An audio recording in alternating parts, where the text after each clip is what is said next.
అందరికీ నమస్కారం. ఈరోజు మనం కర్రపెండలం అనే ఒక దుంప గడ్డ గురించి తెలుసుకుందాం. ఎక్కడికైనా వెళ్తే నేను చుట్టుపక్కల గమనిస్తుంటాను. మనకు తెలియని కొత్త విషయాలు ఏమైనా కనిపిస్తాయా అని చూస్తూ ఉంటాను.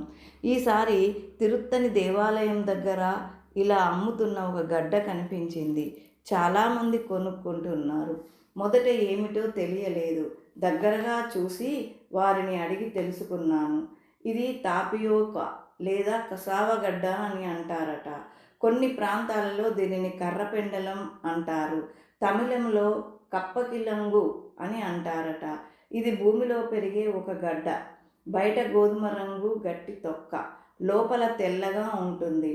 తమిళనాడు, ఆంధ్రప్రదేశ్ ప్రాంతాలలో దేవాలయాల దగ్గర, స్థానిక మార్కెట్లలో ఎక్కువగా అమ్ముతారు. ఇప్పుడు దీని పోషక విలువల గురించి తెలుసుకుందాం. ఈ గడ్డలో కార్బోహైడ్రేట్స్ ఎక్కువగా ఉంటాయి. అందుకే ఇది శక్తినిచ్చే ఆహారం. కొంతమేర ఫైబర్, స్వల్పంగా విటమిన్ సి, పొటాషియం కూడా ఉంటాయి. ప్రోటీన్ చాలా తక్కువ. మరి ఈ గడ్డను ఎవరు తినవచ్చు అంటే ఆరోగ్యంగా ఉన్న పిల్లలు, పెద్దలు, స్త్రీలు, పురుషులు మితంగా తినవచ్చట. వృద్ధులు తక్కువ పరిమాణంలో మాత్రమే తీసుకోవాలి. ఎవరు జాగ్రత్తగా ఉండాలి అంటే డయాబెటీస్ ఉన్నవారు, అధిక బరువు ఉన్నవారు, జీర్ణ సమస్యలు ఉన్నవారు ఎక్కువగా తినకూడదట. ముఖ్యంగా గుర్తుంచుకోవలసినటువంటి విషయం, ఇది ఎట్టి పరిస్థితులలోనూ పచ్చిగా తినకూడదట. బాగా ఉడికించి మాత్రమే తినాలట.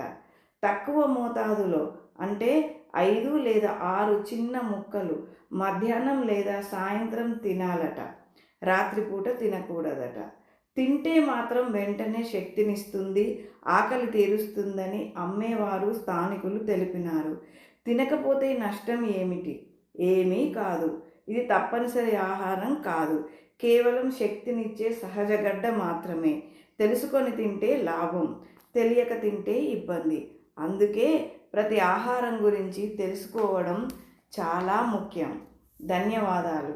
ఈ అంశం మీకు నచ్చేదుంటే సబ్స్క్రైబ్ చేయండి. ఒక లైక్ ఇచ్చి ఈ అంశంపై కామెంట్ పెట్టండి.